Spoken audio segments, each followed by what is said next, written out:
C'est après un voyage de découverte autour de l'Europe d'une année que notre petite famille a décidé de quitter la France afin de parcourir à temps plein les routes du monde. Cette envie irrésistible de continuer à voyager s'est ajoutée à celle de repousser nos limites et notre zone de confort. On s'est alors challengé en choisissant pour maison un combi T3 synchro en direction de l'Asie.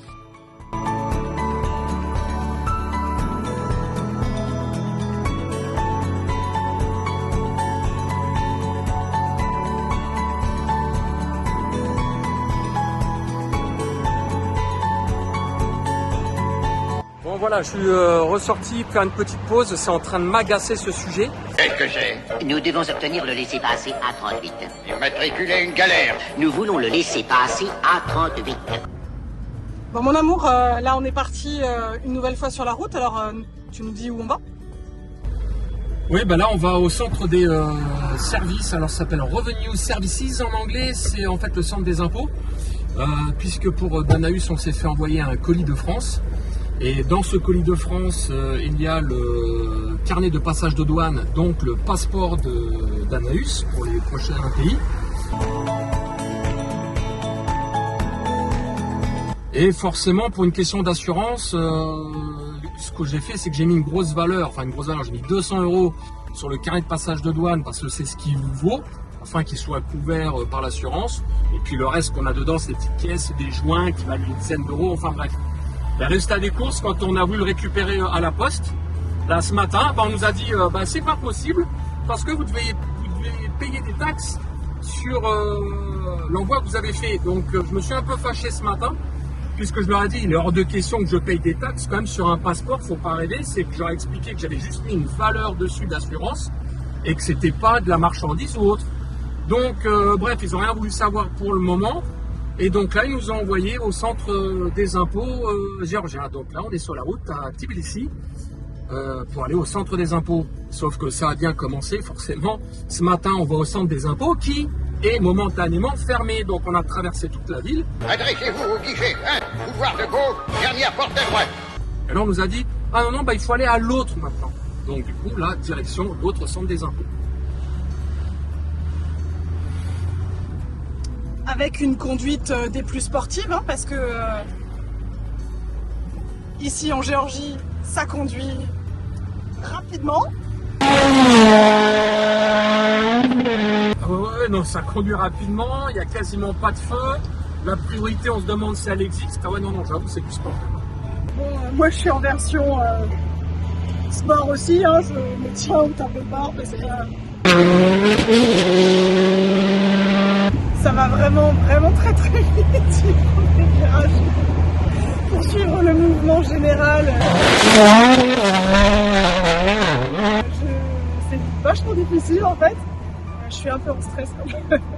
Entre l'œil sur le GPS et puis sur les autres voitures, c'est pas simple quand même la conduite dans la capitale. On va pas tarder d'arriver. Ouais, on arrive dans une minute. C'est à droite en virage en épingle à cheveux, chérie.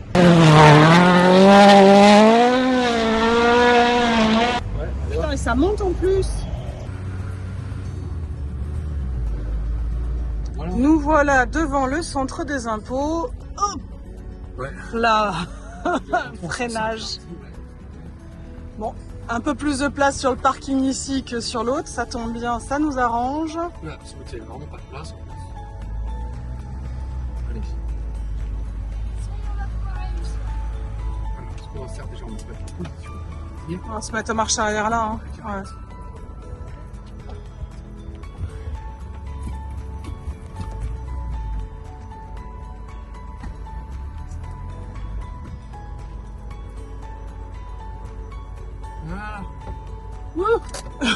C'est ça, exactement, arrivé à bon port. Allez, c'est parti pour l'intérieur maintenant.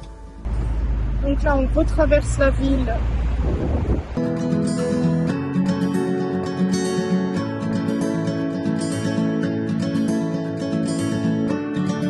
Dans l'autre sens, étant donné que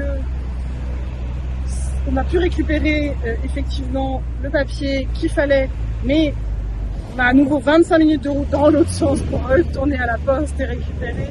notre colis. Alors décharge, les Géorgiens, c'est que le service administratif, il est top. Hein. Il y a 20 guichets, 4 standardistes, on n'attend pas, on rentre. Bon, il faut avoir préparé les documents, mais non, tip top. Hein. On a passé franchement avec mon fils 15 minutes grand maximum et on n'a pas eu d'attente. Donc non, ça c'est parfait. Là maintenant, on file à la poste avec ce document. Bon ben nous voilà repartis à la poste pour récupérer notre colis. Donc cette fois-ci, je vais essayer de garder mon calme et pas de m'énerver. Parce que en fait, ce qui s'est passé la dernière fois, comme on connaît voilà, les postes étrangères, la barrière de la langue, on avait appelé 3 fois. C'était un lundi, un mercredi et un vendredi. On a fait appeler par des Géorgiens afin qu'on soit sûr que le colis soit bien présent. On avait demandé est-ce que tout était OK. Il n'y a pas de souci. Et forcément, le jour où on s'est présenté, bah, ça n'allait plus. Il fallait la fameuse taxe d'identité. On nous réclamait des taxes, etc. Donc j'ai un petit peu râlé avec mon tempérament parce que j'ai dit quand même vous êtes gonflé, ça fait 3 fois qu'on appelle.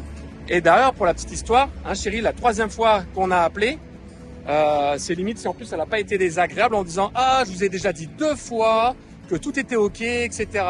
Et forcément quand on y est allé, c'était pas le cas. Bon, j'espère que cette fois-ci, je vais pas m'énerver, on a son petit bout de papier. Ouais, parce que les dames à l'intérieur, malheureusement, elles ne faisaient qu'appliquer les réglementations qu'elles avaient reçues. C'était pas la même personne que celle qui nous avait reçues au téléphone. Donc voilà, elles se sont pas communiquées les informations entre elles. Voilà, elles y pouvaient rien. Ah, mais bon, t'as quand même un numéro, on a un numéro de suivi. Ouais. Déjà, on appelle le centre, le numéro, on a un tracking number international. Elle tombe dessus. Est-ce que tout est OK? Oui, tout est OK. Est-ce qu'il sera bien disponible? Oui, il sera disponible. On appelle, il est disponible, tout va bien. Bon, allez. Bon, de toute façon, on est resté quand même, on a passé un petit moment sympa dans les montagnes. On avait prévu de rester quand même à Tbilissi. Mais bon, là, voilà, aujourd'hui, on doit partir. On avait une vue d'ailleurs magnifique de là où on était. Un endroit avait vraiment tout pour plaire.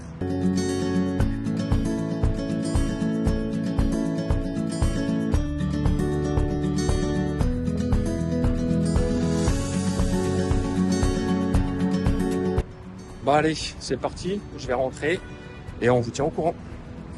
Bon alors je profite un petit peu de l'attente devant le bureau de poste pour vous expliquer un petit peu ce que c'est que cette histoire de poste restante, parce que mon homme, mon cher et tendre, a décidé que c'était en Géorgie qu'il fallait faire envoyer le colis pour les pièces détachées et puis différentes petites choses. Le service de la poste restante, en fait, c'est un service qui est gratuit, international et qui permet de recevoir un colis partout dans le monde. Pour ce faire, il faut simplement trouver la poste nationale. On ne peut pas passer par groupes comme FedEx ou d'autres privés. C'est vraiment la poste nationale. On inscrit d'ailleurs l'adresse de cette poste sur le colis avec notre nom et ensuite on peut du coup venir récupérer le colis avec écrit poste restante dessus. Alors ce qui est étonnant, c'est que on l'écrit en français parce que ce service a été de façon internationalement mis en place en français et du coup le poste restante c'est en français que ça s'écrit. C'est très rigolo. Puis on vient récupérer dans ce bureau de poste toujours précisément le colis avec une pièce nationale d'identité et un numéro de tracking number, un numéro de traçage qui permet de retrouver notre colis. Là, on est coincé, nous, avec cette histoire de dédouanement du colis et on espère que ça va se résoudre assez rapidement. Donc là, voilà, on est en train d'attendre derrière ce bureau de poste.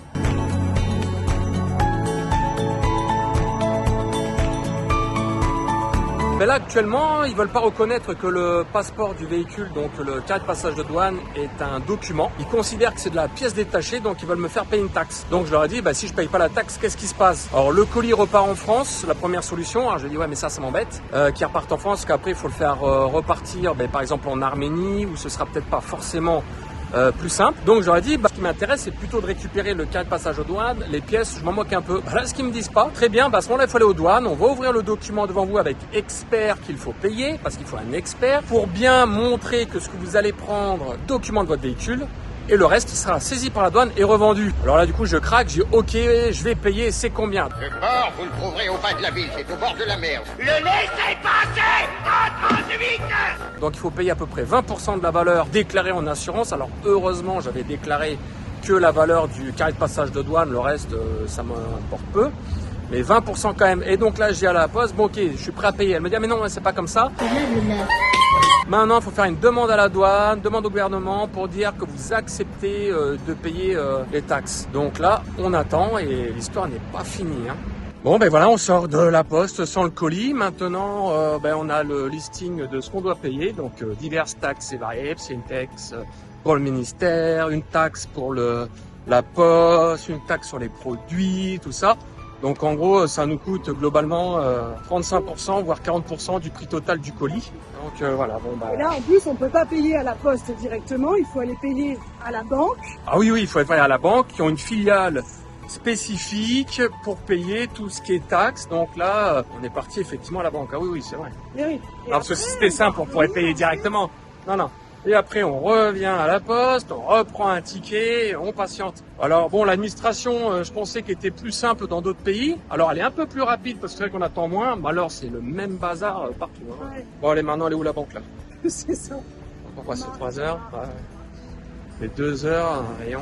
C'est à quel sujet? Que nous désirons obtenir le laissez-passer A38. On vous a mal informé.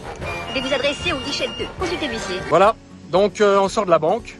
Bon, ben, on a première banque, hein. On n'a pas ouvert de compte, hein. Ils n'ont pas voulu. En fait, c'est pas ils n'ont pas voulu, mais pour pouvoir payer les taxes à cette banque-là, il faut être client. Ouais. Elle nous annonce 1 heure d'administration.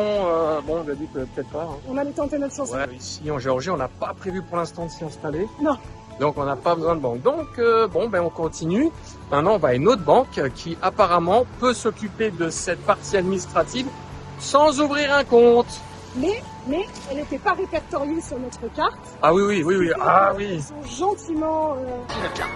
Le guichet 1 est au rez-de-chaussée, couloir de droite, en entrant. Essayer de nous orienter pour qu'on trouve la banque facilement, c'est assez rigolo, un établissement bancaire qui n'est pas répertorié. Voilà. Pourtant, c'est une banque nationale a priori. Oui, tout à fait, puisque c'est la banque principale hein, qui s'appelle Banque de Géorgie. Hein.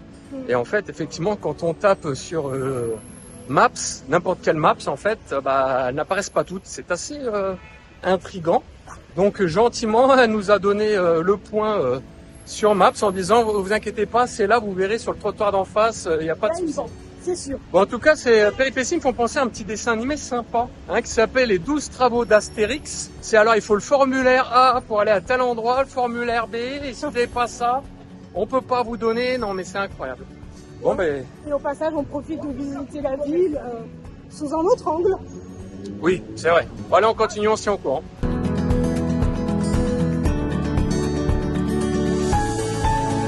Ça y est, on est sorti de la banque. Donc alors ce qui est bien, c'est que plus on voit des gens et plus les taxes augmentent en fait, parce que maintenant, vu qu'on n'est pas client à la banque, mais elle a accepté de nous le faire, elle nous a pris une taxe. Donc bon, à la fin, on va finir par acheter 4 fois le colis. Hein.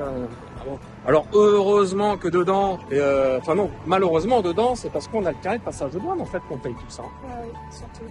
Non, parce que c'est pas pour les 2 ou 3 pièces de Danaüs qu'il y a dedans qu'il y a mort d'homme. Hein. Donc on avait juste profité de l'occasion d'envoyer ce carnet de passage de douane pour faire envoyer quelques pièces un peu plus difficiles à trouver, mais rien de bien méchant. Mais voilà, ça c'est, il faut le savoir quand même, hein, que les douanes... Alors c'est compliqué parce que c'est ce qu'on se disait. Vous envoyez un colis, vous voulez le faire assurer, parce que quand même le carnet de passage de douane, ça vaut quand même 200 € plus les divers frais dessus, ça vaut à peu près 250 €. Vous vous dites, si je n'assure pas un minimum et que s'il y arrive quoi que ce soit, vous devez repayer une deuxième fois le carnet de passage de douane complet. Mais à l'effet inverse, vous dites, si je mets la valeur réelle, donc était de 250 €, qui n'est pas une somme très importante, néanmoins, pour certains pays, cette somme est très importante et assujettie à taxe. Donc taxe de douane, donc ce qui s'ensuit, il faut un numéro de taxe, identifiant de taxe dans le pays, etc.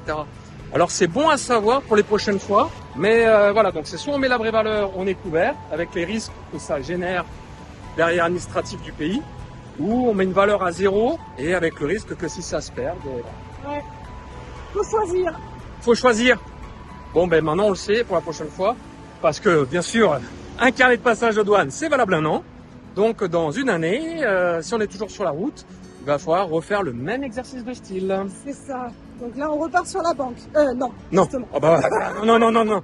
Là, on va à la poste, en espérant que tout soit bon. Voilà. Allez, à tout à l'heure. Déjeuner. Et vous pouvez vous adresser au guichet 35. Bon ben voilà, hein, pour cette fait encore délester de taxes maintenant la poste, hein, et d'une très très grosse heure d'attente. Le sésame. Alors, Ça y est. On y aura passé la matinée entière entre les allers-retours au service des impôts, la poste, la banque, la poste. Ouais bah honnêtement, on verra la prochaine fois comment on fait pour envoyer des choses si on a besoin, parce que... Donc voilà, bon ben ça se finit quand même bien, hein. Voilà, maintenant il n'y a plus qu'à aller au camion et puis vérifier que tout est bon. Alors après vérification du colis, bien sûr il ne manque rien, tout est arrivé à bon port. Deux choses à retenir. Première chose, le service poste restante est un service international lorsqu'on l'utilise, la poste nationale de chaque pays. Et deuxième point, attention au montant des assurances que vous indiquez sur le colis. Cela peut vous générer des ennuis de taxes diverses et variées dans le pays de destination.